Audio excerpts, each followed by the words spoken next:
in 20 years' time, there won't be insurance companies and insurtech companies. They'll just be tech-enabled insurance companies, or you won't exist. So you've got to go after it.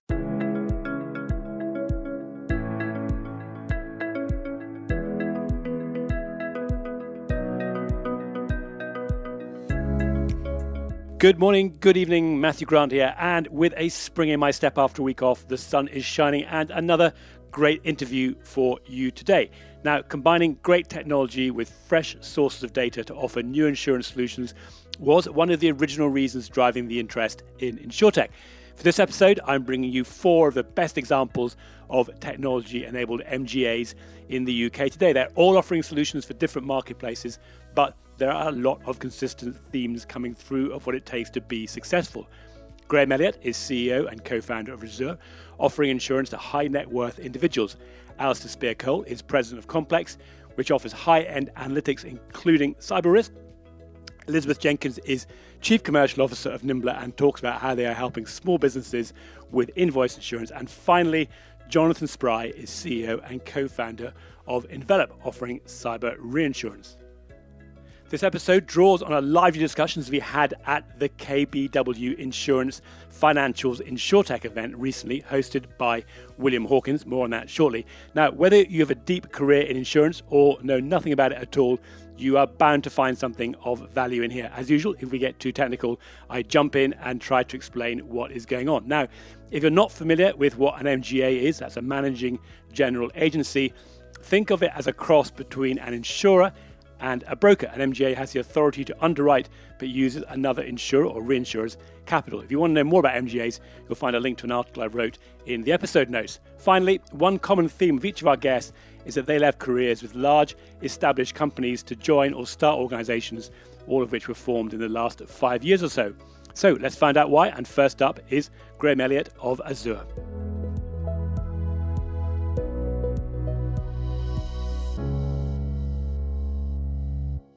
Graham, let's kick off with you first of all.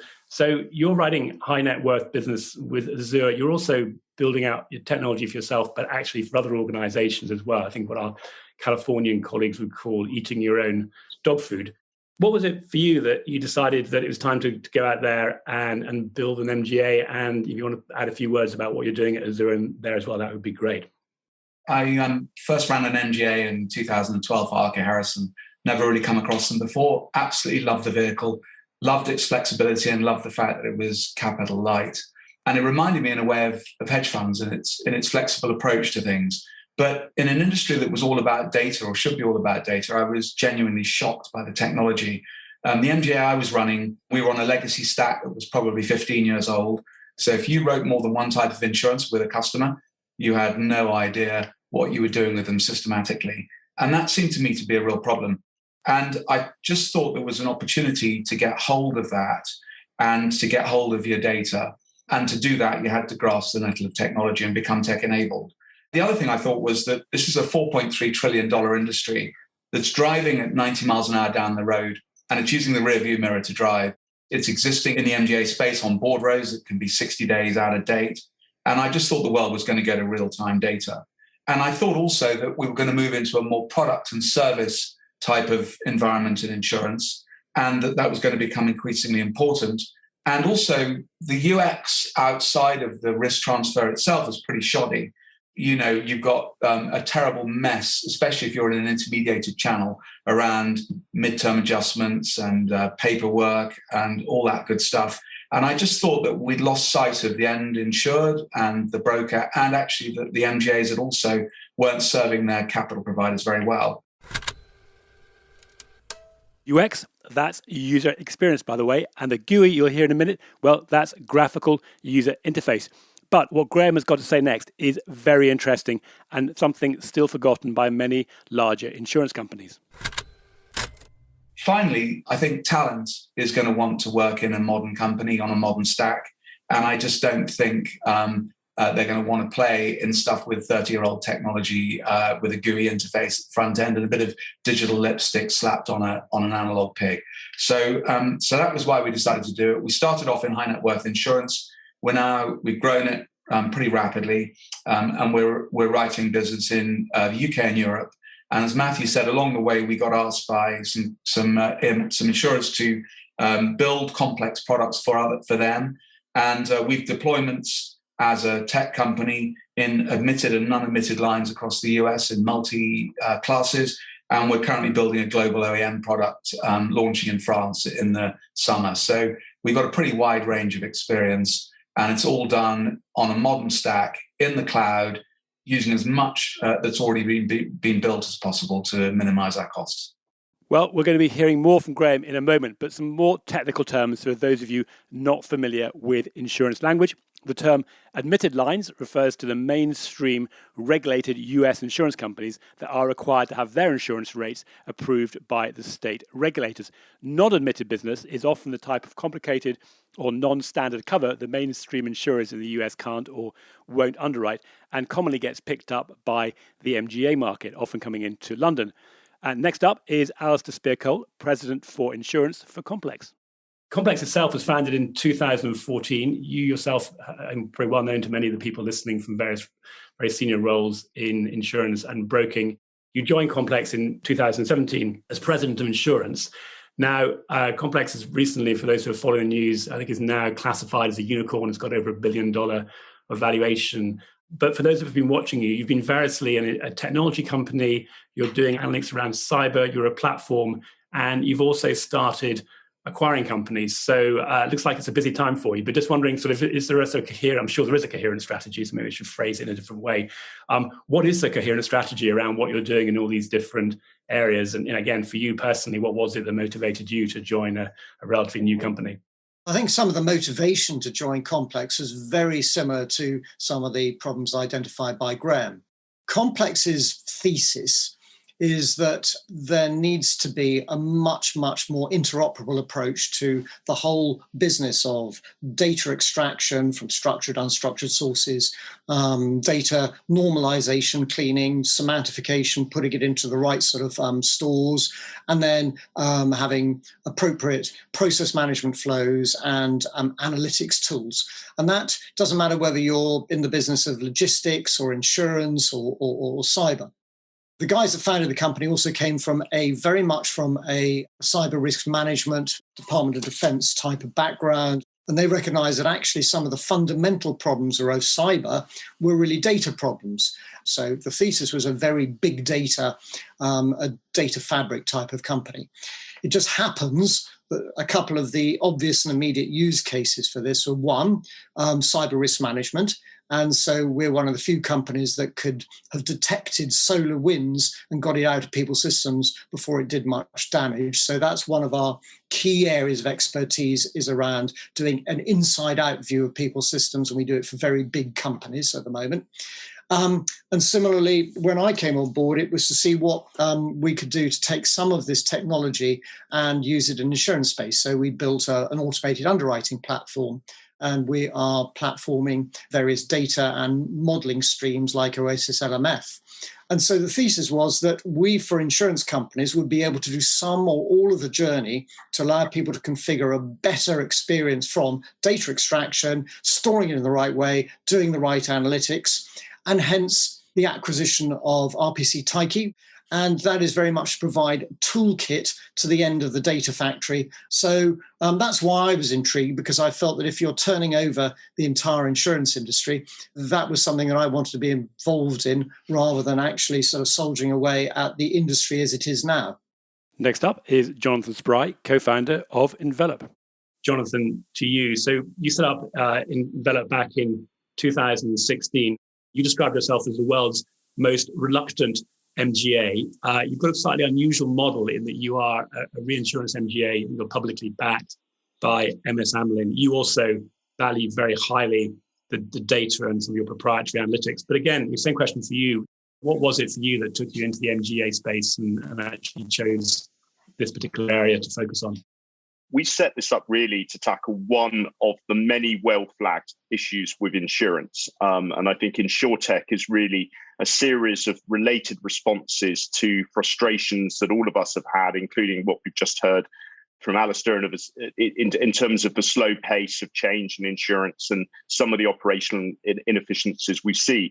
But the one that really caught our attention and imagination was just the nature and process of underwriting and the way decisions are made by underwriters and to allocate risk. And that's really what we set out to do, was to improve the way that underwriting decisions were made and actually borrow a lot from things like behavioral economics in terms of judgment under uncertainty, overcoming what we think of as heuristic underwriting.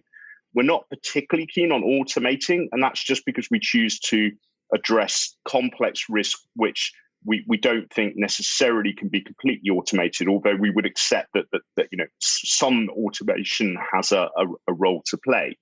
So I guess what we wanted to do was bet on ourselves. We saw the world as full of pricing signals, and what we wanted to do was develop proprietary technology to observe pricing signals and then go and effectively trade on them.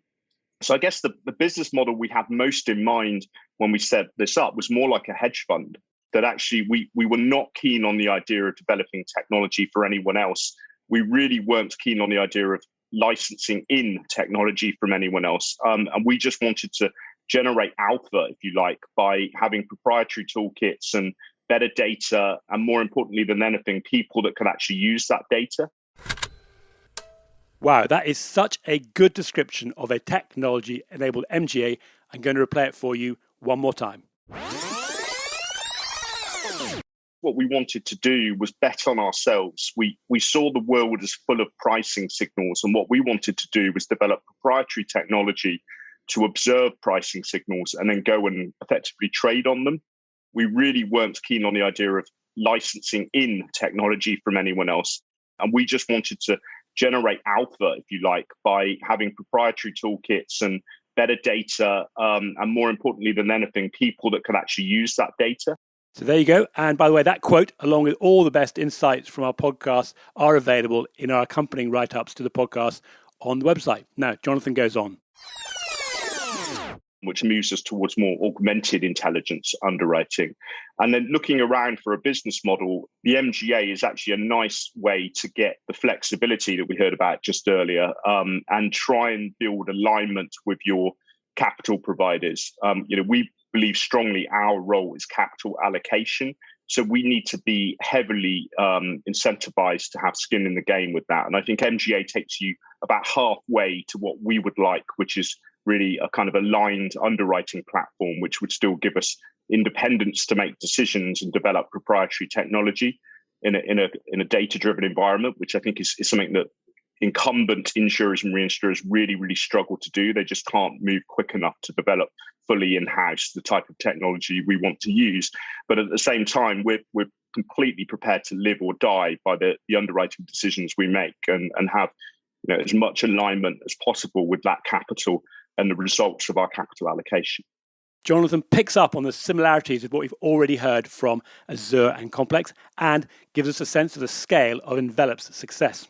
As Alastair already mentioned, if you have forward-looking technology, you're not going to get run over by the same buses as you will if you're just driving through the rearview mirror, as Graham said. So that has meant that we don't necessarily fall off our chairs when we see an event like SolarWinds and so on. And we've done that at scale. So we'll be above 100 million in premium this year. And the challenge now is to continue to embed that technology, but at scale. We're not particularly interested in proof of concept or sort of dabbling. We want to do everything at a level which is meaningful for the specialty industry and particularly reinsurance. Elizabeth, just turning to you now. So you joined Nimbla fairly recently, last year. Nimbla itself is offering invoice insurance for SMEs, small, medium businesses, an area that I think was very much underserved before, companies being sort of growing, I think quietly in the background, but recently has just come out and announced some quite big breakthroughs.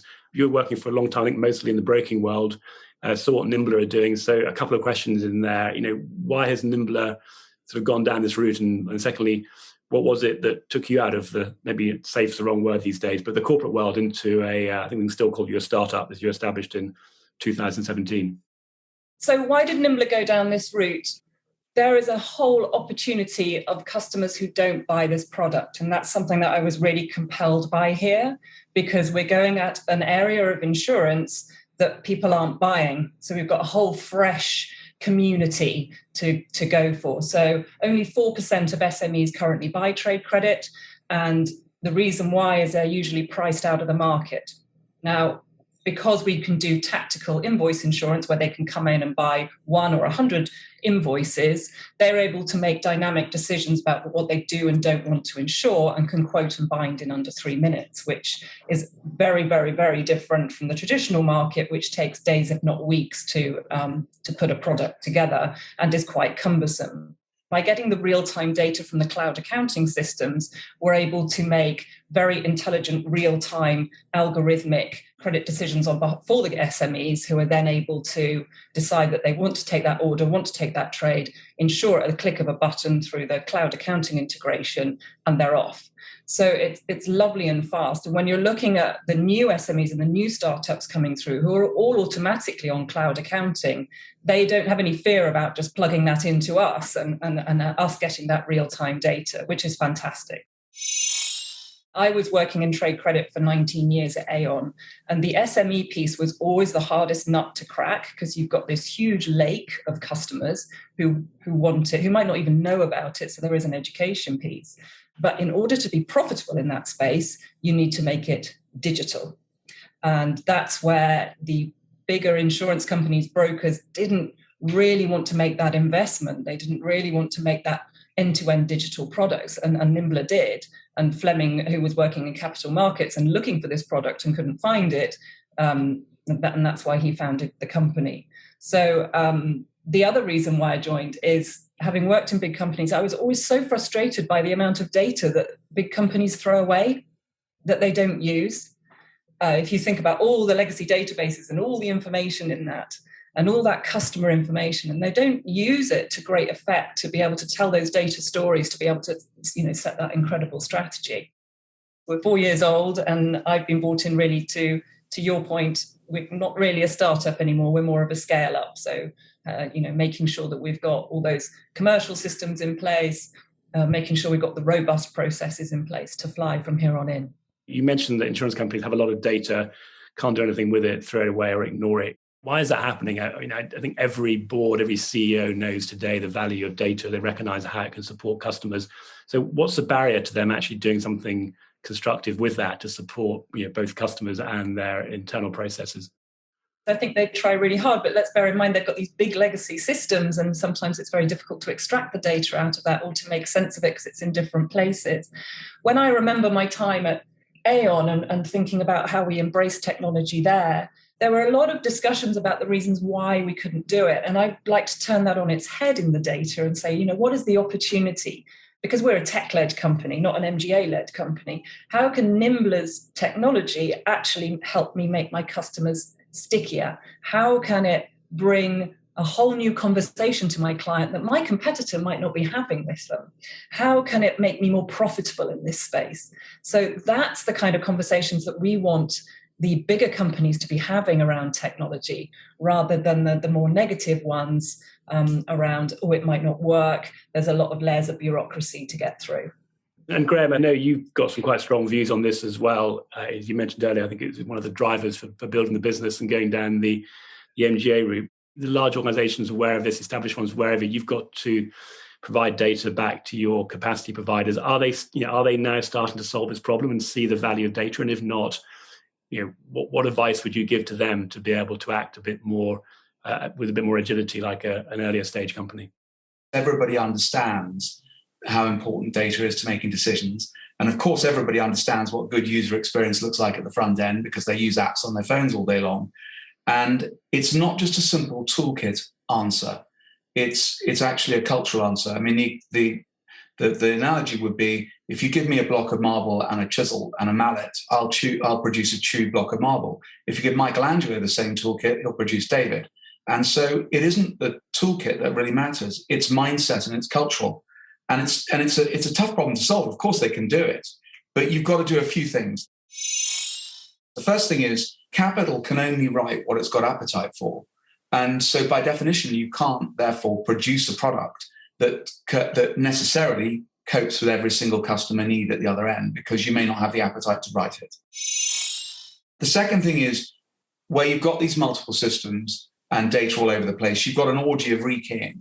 And as soon as you've got that going on somewhere in the world, you've got data sort of verification issues and validation issues that slow you down and put you into a batch process world away from a live world. The third thing is, if you are working in a traditional insurance industry on the underwriting side, the underwriter is king or queen. They rule the roost. And the tech people crawl around under the desks and make their systems work in the morning. And what you've got to do is give equality of primacy to your tech people with your underwriters. That is a culturally hugely difficult thing to do. And it's a massive battle, and you never win it. You're always on it. And if you can solve those issues, if you can get your appetite right, and you can sort out the core legacy problems, systems of record legacy problems, where you splintered your data and it's often being held hostage by third-party providers, and you can get your underwriters to understand technology and your technology people to understand underwriting and give them equality of primacy, you've solved the problem. But that's the problem. It's not easy to do. Well, there was a lot in there, and it can be hard to get right for many companies. So I was intrigued whether Graham thought this meant that the large incumbent insurers should give up on trying to innovate deeply for themselves and focus instead on investing in or ultimately buying out other more agile MGA insurtechs. You've got to go after it, because in 20 years' time, there won't be insurance companies and insurtech companies. They'll just be tech-enabled insurance companies, or you won't exist. So you've got to go after it. And one of the ways you can do it for sure is partnership. We don't talk about disruption because we don't think it's possible for us as a little tiny MGA to go out and say, we're going to disrupt Aon. I mean, it's bonkers. Or we're going to disrupt, AXA. It's bonkers. We think of it as partnerships. And we think that there's lessons to learn, and it will happen. But the opportunity for the agile players like us is to get in that conversation and be out of the game a bit. So I wouldn't ever say give up on it. You've got to do it. But it is a really cultural thing, and it's got to come from the head. The CEO has got to understand what multi-tenant cloud computing is. And if they don't understand what multi-tenant cloud computing is and can't articulate it, how are you ever going to make the right decision on tech stacks? It's difficult. Well, do you know what multi-tenant computing is? Well, I asked Graham to explain. With multi-tenant cloud computing, what you do is you use archetypes that are out there already, and where you can, you configure. Instead of building from base metal, you're configuring stuff. So Facebook have one version of the code and 2.7 billion users, and each person has got their own individual Facebook page. It's an extreme example, but it explains what we're doing. We're going from pools of things to individual one-on-one relationships with millions of people. And the only way you can possibly do that is to stand on the shoulders of giants. So don't build your own CRM system. Use somebody else's CRM system. CRM, that's a customer relationship management system. You can break out to code when you need to get more complex. But when you don't want to, just stick within the guidelines and save yourself a house of pain. And Alastair Speare-Cole had something to add to this too. One of the biggest challenges is the cultural challenge. When you start talking to a big company, you find yourself talking to decision makers who don't really understand the tech, or understand enough but have got internal champions for their own solutions. I think that you've got a number of conflicting users. So it's not just the underwriters, it's the people who are trying to do capital modeling, it's the people who are trying to do aggregate control, it's the people who are trying to do activities for portfolio optimization. And so all of these people need the same data to do different things. And so I think one of the challenges for big companies, and I think that they will overcome this, is to actually getting the data out of their different systems, but not syncing it all into a data lake. You have to take the pain in getting the data organized as it comes out of systems and tracked and registered and put into appropriate stores, not just relational databases. And then you can pull it out and do all sorts of analytics around it. And I think that's probably where most big companies will have to go, because they can't just rip out their legacy systems. They need to be able to get their own data into a multi-user environment. And they've also got to be able to augment it very easily with external data, maybe pulled straight off websites or from other sources. So I think that the vision for big companies is they need to stop building their own kit and start doing exactly as Graham says, relying on companies who can provide them with configurable solutions, which they can then join together and spend their time configuring, not building. I had a question for Jonathan at this point, because Envelop has a slightly different view of how they use and share data. For many of the carriers offering capacity to MGAs, they want to, and quite rightly, understand a lot of the data that is being used at the point of underwriting. I know because you're dealing with cyber, you think about that slightly differently. But also the underwriters, both your underwriters and then with the organizations they're working with, have got to make decisions where there's uncertainty inherent in those. Can you talk a bit about how both internally for your own underwriting, but also when you've got other parties providing capital, what is enough in terms of information you provide, and how do you address that issue of uncertainty, particular challenge for cyber? Data is a challenge and it's an opportunity, but it's quite an easy answer for us, this question. So we insist on data to underwrite a deal. So we effectively have a no data, no deal policy. And we were kind of pushing our luck a bit, I think, implementing that policy to begin with when nobody knew us, but we stuck to our guns and we've been very successful in abiding to that rule. And I think that has really, really helped us. So we do not underwrite deals unless we have real visibility on the underlying risk. And that requires a lot of trust from our cedents and our client base. And what we do to reward that trust is to handle data in an environment of extreme integrity. And we do not pass on any data to any of our carriers, whether that's the sort of well-known one or any of the others that sit behind them or elsewhere. It sits with us, and we have a data science team that handle data, and we don't kind of pass it around the market. We want to become known as custodians and guardians of data as well as just sort of traders. The other thing we do is we tend to try and add some value back to all of our clients and effectively reward them for giving us data by giving them back some insight into their risk. So we quite often share the results of our modeling with our client base. We tend not to give them the technical price for obvious reasons, but we find other ways to show them a little bit about what we think and how portfolio optimization might be achieved over a period of time and so on. It also speaks to some of the challenges that we've just been talking about in terms of culturally. This is a very different way of approaching business compared to what you might see in some of the larger kind of reinsurance companies where they don't have a culture of data science. I asked Elizabeth what she thought about this issue of sharing data. I'm a big fan of partnership because I think we can move faster that way. And as I talked about before, the way we talk about MGAs, the way we talk about technology, it's opportunity rather than threat. I think there's a massive opportunity in partnership, and I touched on it earlier when I think about the connectivity between client and, well, in our world, it would be broker and funder, for example, and technology and underwriter. Everybody can win if we apply technology to it. We can make it faster. We can get the funding out the door faster. We can get the capital allocation in real time.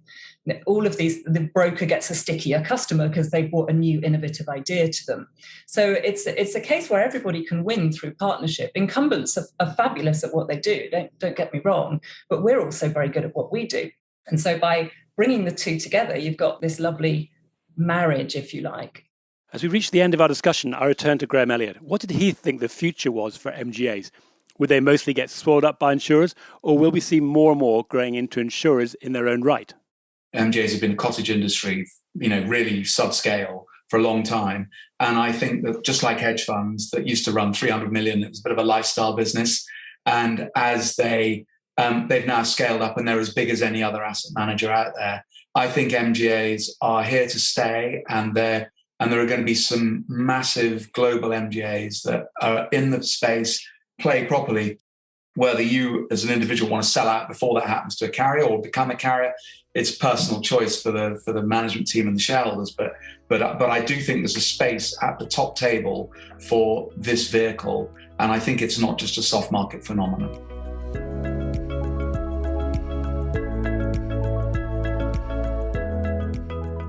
Well, a lot in there, but some great insights from our panelists about the roles of MGAs, data, technology, interoperability, and so much more. My thanks to everyone, and of course to William Hawkins at KBW for inviting us to speak at their event. Now, you're going to be hearing more directly from William when I interview him later this year about the state of the insurance market globally and how the traditional world of insurance compares to what we see coming out of new technology, Insurtech, and of course, MGAs. All my guests today are members of InsTech London, and you can find out a lot more about them on our website, www.instech.london. Look at the members page. And if you're interested in talking to us about how we can help you share your views and news around the world, please do contact me, Matthew Grant, by LinkedIn, or any of us, hello@instech.london.